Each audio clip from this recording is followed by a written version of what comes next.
Hello, everybody. Ron Wildman in again for our former Mayor C. Jack Ellis on our Middle Georgia Spotlight program. And we got the light turned on to District 26, Georgia State Senator David Lucas. Glad to be here, Ron. And you're really glad to be here. Everybody wants to know how your health is. You had open heart surgery recently. Right. Tell us about it. Well, Ron, I didn't have a heart attack. I got through working one day, and I was sitting on the back of my riding lawnmower, and I was taking deep breaths, and I said, it just don't feel right. And I ended up going to the emergency room, and they did an EKG, X-rays, and found nothing. And the next morning, the heart doctor came in and did a heart cath and found the blockage when they ran the dye in through my system. What kind of blockage was it? A Well, lot? Imagine it was a lot, wasn't it? Well, on the backside of my heart, I was not getting any blood flow at all. Oh, goodness. And so they did a bypass, and they did not go in my legs to take any arteries out. They said that was a membrane in the back of my heart that everybody's born with when they're a kid. And that's what they used and rerouted the blood flow to the backside of my heart. Now, it's not instantaneous, this recovery process, is it? No. It took a minute. Then you have to realize I'm a little bit older than I used to be. So it's a work in progress. I'm still working out, doing as much as I can. The biggest thing is being able to get back where I can walk 2 or 3 miles, because I like to hunt and fish. So, You had been a walker? I've been a walker. I used to walk 3 or 4 miles in the woods. You hunt? Hunting. What do you look for? What do you go out for? I hunt all of it. I hunt deer, wild turkeys, duck, dove, quail. When did that start? As a child or what? I got involved I was originally born in a place called Byron, Georgia. Byron? Yeah, that's right off the interstate there. Sure is. And even though we lived in Macon, that was my mother's home, and so on the weekend I used to go stay with my cousins so I could go rabbit hunting and squirrel hunting with them. At what age was that? 7, 8, 9, 10 coming up. You like young people to get involved in things like that? Well, I think if you got them involved in some of those activities like that, you keep them out of trouble. Well, gun issue. You're not afraid of guns. No, Should no. people? How do you feel about that? That's a huge issue nationwide. Well, political issue. It's been a political issue because folks want to do the wrong things. You're trying to say to young folks who will have tempers in and out, especially in school, that it's all right for them to take a gun on campus at a university. Get mad, once you get mad and you use it, it's too late. Rather than cooler heads getting involved. But part of the problem is that needs to be checked. There are a lot of folks who have mental conditions, don't have a criminal record so far, but are able to go get a gun and then all of a sudden they snap, and then they use the gun for the wrong thing. It all can be traced back to something like that. Yeah. Usually these shootings. Well, what got you started in politics? Ron, I was 13 years old, and we lived out in the county, in Bibb County. And we used to play 4 square up under the street light. That's a basketball. You get some sand, you draw the lines. And we were playing one night, about 10 o'clock, up under the street light, and police came and they picked me up and said somebody had thrown a brick through a motorist's car. And they took me down on the corner of New Clinton Road and Sherlin Drive, used to be a handy, and said that I was the one that did it. And of course, I was in the back of a police car, and the gentleman got in the back of the police car and put a gun to my head while the police were sitting right there. And I thought I was gonna die that night. And there was an older white gentleman that came out of handy. He knew me from my father used to stop down there on the weekends, on the Fridays, and used to get snacks and stuff, and used to watch Gunsmoke. And a half gun would travel, Paladin, on Fridays and Saturday night. And so he came out and said, you know, I know that boy's family and know he wouldn't do anything like that. So they basically turned me loose, took me back to the street light where I was. It was empty. And while I was in the police car at the Hannan, my mother and father went by running 90 miles an hour in our car.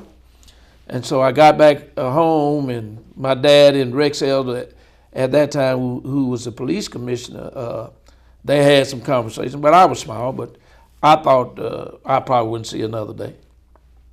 You mentioned Rex Elder. Yeah. Did you know him well? Knew him, he had the grocery store down in Cross Keys. That's right. And then when I was coaching in the Northeast, I coached his daughter in tennis. Rex was a long-time airport manager and served, I think, 3 terms on city council at one time, but then spent decades out at the airport, municipal airport, the late Rex Elder. Now, I asked you, how did you get involved in politics, or why did you get, and you told me that story. Now, how did that lead to you? I wanted to try to make sure if I got old enough, I'd try to make sure it didn't happen to another young kid. And what was your first political position? If you call it political, I was in college, and I ended up being elected to the as president of the Athletes Association, and then Was that over Tuskegee? at Tuskegee, and then of course I was appointed by the president to serve on the athletic board. But the only election I lost, I ran for SGA president, and I lost that.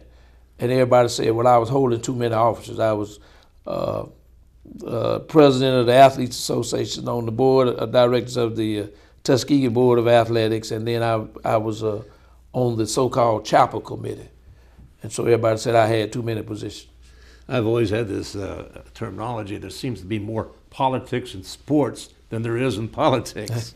It seems that way sometimes, doesn't Well, it? there's no question about that. All you got to do, get a shot and go to the pros and see politics get involved real quick. Yeah.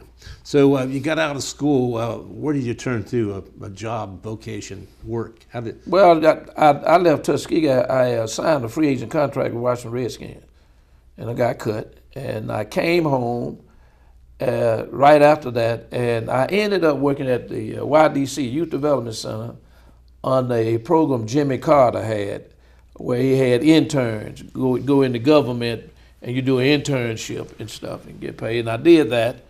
And then I was asked to go to Northeast and be a coach. And so I coached football, basketball, and tennis. And then the coach left, was fired, and they changed. And I applied for the job, but they told me I was too young to be the head coach, so I just told them to take the job and ram it up the butt. You did it. Yeah.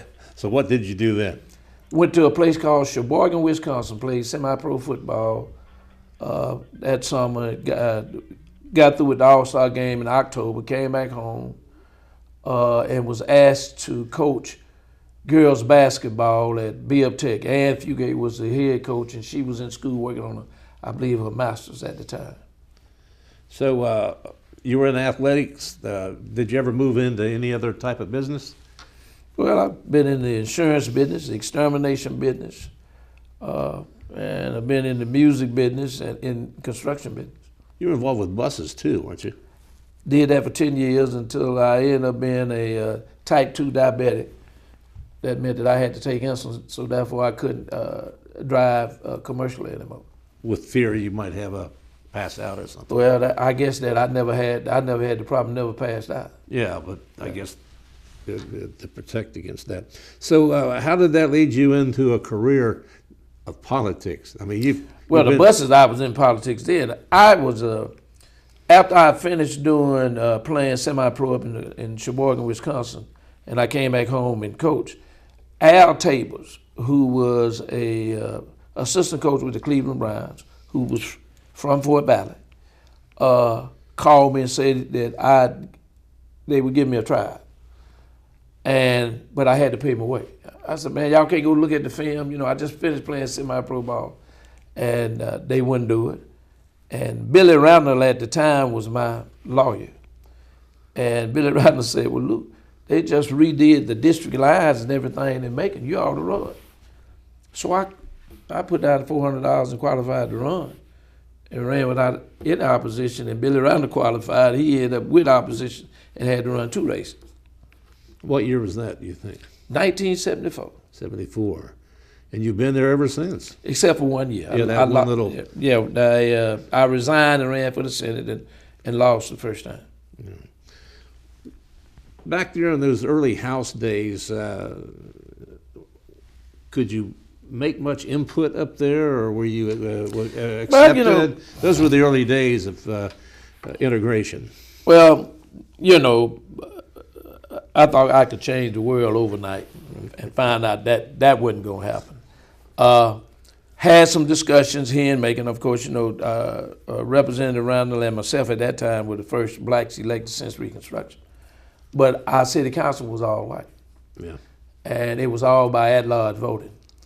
And I put a bill in, but the bill came in after we lost a civil rights case in court here in Macon. And after we lost that, I put a bill in, and there was some discussion behind the back. Of course, there was Frank Pinkston and Bill Evans were then in the House of Representatives. And we finally got some things done, and we redistricted the city of Macon. And one of the things, I wanted all districts. And they, Frank Pinkston and them would not agree to all districts, that we would do 3 members from each. Once we do the district, 5 districts, you would do 3 members, 2 would run by post, and then 1 would run at large. And basically what that was is that whites would still be in the majority on council, even though you were looking at him almost a majority black. Well, you were looking at a majority black city at that time. The power was still up here, though. Yeah. And then it finally ended up, and it changed, and you ended up with a majority black city council. And of course, we redrew the lines for the county commission and the water board. And so you ended up with blacks being elected to the water board, and then of course you had blacks elected to the county commission. Then all of a sudden you ended up with 3 African Americans serving on the county commission out of 5-member commission. And then of course you had 8 out of 15 on city council that were majority black. So the rest is history. As you look back over that, would you want it any different than what happened, or did it kind of grow the way it should have? I think it grew. I disagree with consolidation. In what way? Well, the only thing I saw consolidation doing was you were using it for political reasons. You were saying one thing, but you really meant something else. And that was that you had a majority black county commission and a majority black council. And it seems as though whites in the community wanted to make a decision that would not happen, even though the majority of the population is black. And so that's what consolidation did. And of course, people were told that it was going to save money, taxes were going down, and it hadn't done that. I know mine have gone up. 2 years back to back. Back to back, yeah. And looking to a third. Well, let's look at it. We're not going back. Consolidation is here. So what we've got to do is make the best of it. What you have is all consolidated communities, Augusta, Athens, Columbus, there's one other smaller place.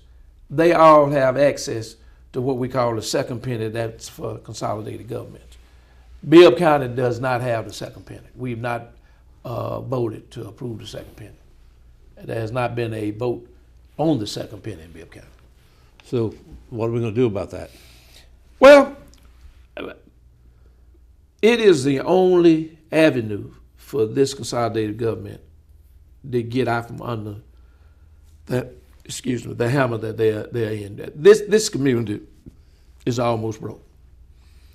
And it's broke because they did certain things. Under the consolidation charter, it said that it had in a 20% savings. But it also had that for public safety reasons, you didn't have to do the 20% savings. No other consolidated government in Georgia had a 20% savings in it. Here we did it, and one of the concerns that some of those folks who were there at that time, that they were given 5 years to do the 20% savings, or you could use it as far as the public safety issue, because you had to combine your sheriff and your police force, of course, and then the city of Macon had a #1 fire department, and residents in the county were paying to have other fire stations put out there. And so once you consolidated, in order to keep your #1 fire rating, you had to put fire stations in the county. Well, they passed SPLOST, which were things that you could build, physical things, but you couldn't pay the salaries and the benefits. And so now you got to pay the salaries and the benefits for those folks that you're going to employ for public safety. And you got to remember now, in order to cut costs, they decided they will offer employees early out and pay X amount of their benefits without them having to serve the full time. They did that, of course, and then within 2 years, they equalized property tax between city and county residents. And in that 2-year period, they took $40 million out of their revenue stream. And when they did that, they had previously gone with an unbalanced budget for 4 years that the commission members said that they didn't know anything about. And part of that problem, Ron, was that under the consolidated charter, the CEO, back then, who was Dale Walker, was supposed to report to the commission as well as to the mayor. And that did not happen. And they basically took the figures that the administration gave them and went with them. And then later on they found out after the 40 million, because when the 40 million hit, it decimated them. And that's when they found out they had $40 million that they had given up, and they went 4 years with an unbalanced budget. So things started adding up. And of course, you know what happened after that is that you were supposed to have at least 45 days of operating capital if something goes wrong. And the Bibb county government doesn't have it. So they got it downgraded on their bond rating. They have about 20 days of revenue in case anything should happen. Of course, by the end of December, you know, they have what they call other employees benefits. That's about $8 million. At the end of December, they got to come up with that money for the commission. And so what you look at is people were saying that somebody stole something. Nobody stole anything. It's the way that they did it. Rather than asking the tax commissioner where they stood with monies and stuff like that, and approximately what was coming in. But since they never reported to the commission, and what I say is that the commission should have known, because what used to happen is the mayor or the chief executive presents his budget to, then it was city council, and then city council went over it and looked at the projections of revenue and determined what that budget was going to be. But that didn't happen. And so one of the things that we've got to do after having that experience, we cannot have the administration of the chief executive officer of the commission doing something, and then the commission say that they don't know about the figures. They're supposed to know about them. And what I'm suggesting is we make a change in the charter that says that the finance director will report, put it in, that he will report to the executive branch as well as the commission, so that if they have any question about the revenue figures, they got an opportunity to do it and not go off haphazardly and vote for something and then say they didn't know anything about it. Right now, that's what you had happen. Doing that, and also looking at appeal rights for employees being able to appeal to the commission. Now, people say, well, David, you don't need that. They are not there all day, and the chief executive officer is there all day, and he makes a recommendation to bring these folks in, and the commission approves it. But suppose the things don't happen the right way. For instance, Dale Walker was supposed to report to the commission as well as the mayor on the financial matter. That didn't happen. Now, I'm not saying the administration told him not to tell him, but it didn't happen. And if the administration told him not to tell him, and he did it, then the administration could fire that person Yeah. And that person have no recourse. And so when you look at a person making $170,000 and he get fired because he went and told the commission something that he should have did, but was told not to do. And I'm not saying that is what happened, but that is a scenario that you have to look at. How did we get in this fix that we are in about money? A lot of questions There's a question about that. when there shouldn't have been. That's right. Right. We're headed into the session now. Will that come up? Will you? There's no question about it. I think first of all, we as a legislative delegation need to get together. I've heard these arguments from legislators who represent part of Macon, who represent other areas, and they're saying, well, the folks saying, well, we go to Macon the shop, we all not have to pay. We don't go to Monroe County and tell Monroe County what sales tax to pass in Monroe County. We're talking about Macon Bibb existing. Now, if you don't want to come shop in Macon Bibb, you can go to Houston, you can go to Atlanta. But my main concern is I live in Macon Bibb. I pay taxes in Macon Bibb, and therefore Macon Bibb has to exist. Now, people talk about the problems with the taxes. Well, who gave up tax money to bring Kumo Tie to Macon Bibb? Who gave up tax money to bring Irving Tisher here? Who gave up money to bring all of these so-called industrial folks and provide these jobs? All these jobs don't go to Bibb County. A lot of them And don't. a lot of these jobs, folks come in, Bibb County, they ride our roads, they go to work, they get paid, and they take it out the county. Yeah. So I'm concerned about Bibb County being whole. Because if Bibb County is whole, we'll be all right. But we cannot be all right with financial problems that we have because we consolidated. And this is a fix, a part of a fix. So you're proposing what now? That we have a vote on the second penny, which is the old laws. That's that old thing. Yeah. And you think that will save the day for us? Well, what it will do, it will basically get us out of the hole that we're in, and that we look at it financially, that we handle our business, because you will have those things in place that the commission, as well as the executive branch, knows exactly what's happening when it comes to projection of revenue. One of the last programs I did a couple of months ago with Dale Washburn, the new legislator. Right. And he says he's against that. Well, he says he's against it. He's just coming to the legislature. He lives in Bibb County. Now, if he's trying to tell Bibb County that he's opposed to Bibb County surviving, then let him run on that issue. Now, can that pass with his opposition? Oh, yeah, certainly it can pass without his opposition. There's more than Dale Washburn in the delegation. I see. Okay. What else is coming up in the session that interests you? Well, health care is going to be a main issue. Pre-existing conditions, of course, voting, just what we have gone through this election cycle. That should have never happened. The Secretary of State should have never stayed as Secretary of State and run for another political office. And that can be changed? Oh, that can be changed. I mean, even when Karen Handel ran and she was Secretary, she resigned. Max Cleveland was Secretary of State, but when he ran for Senator, he resigned.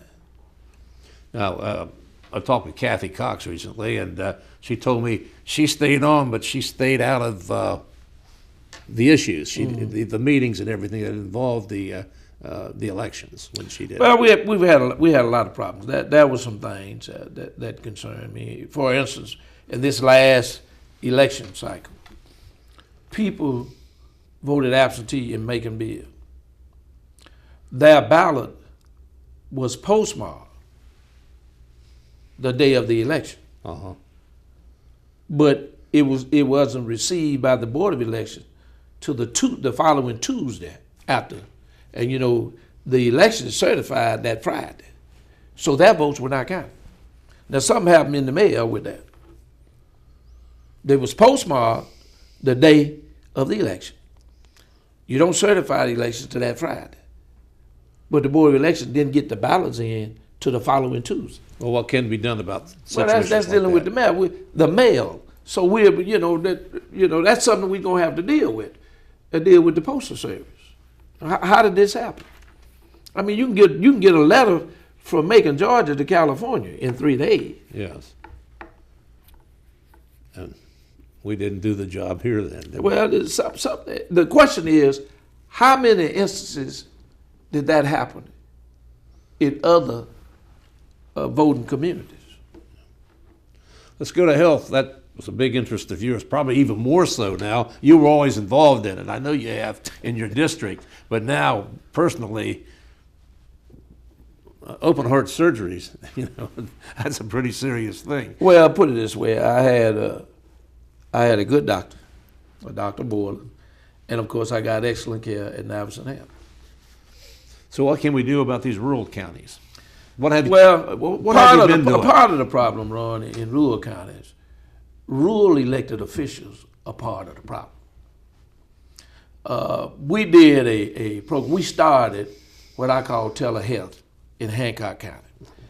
When I became the senator of Hancock County, they brought me statistics showing me that 30% of the folks in Hancock County who had a heart attack or stroke died.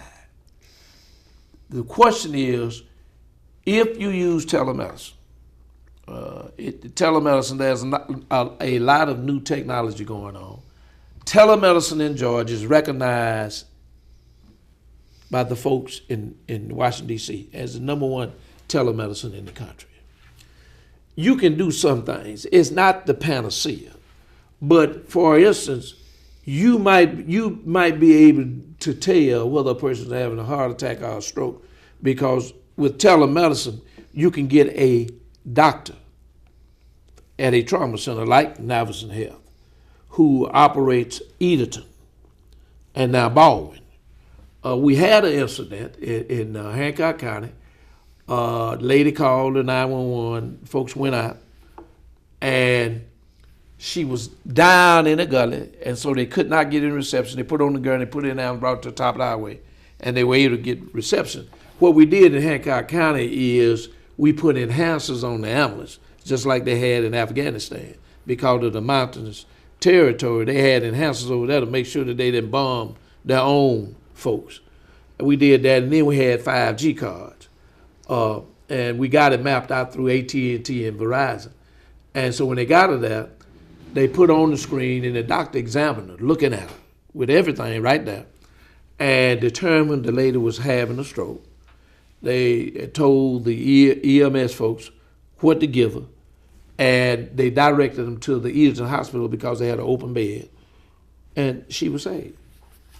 Well, we're out of time. You're going to carry that up to the legislature to continue your battle to get these rural hospitals help, and hopefully you'll be able to help the city of Macon dig out of its financial woes too. We're gonna get out of it. One of the things that's always happened to Macon, we have done it in spite of ourselves. That's the truth. I've been around long enough to know that. David Lucas, thank you, and continued good health. Pleasure mine. And thank you all for joining us today. For former Mayor C. Jack Ellis, I'm Ron Wildman reporting.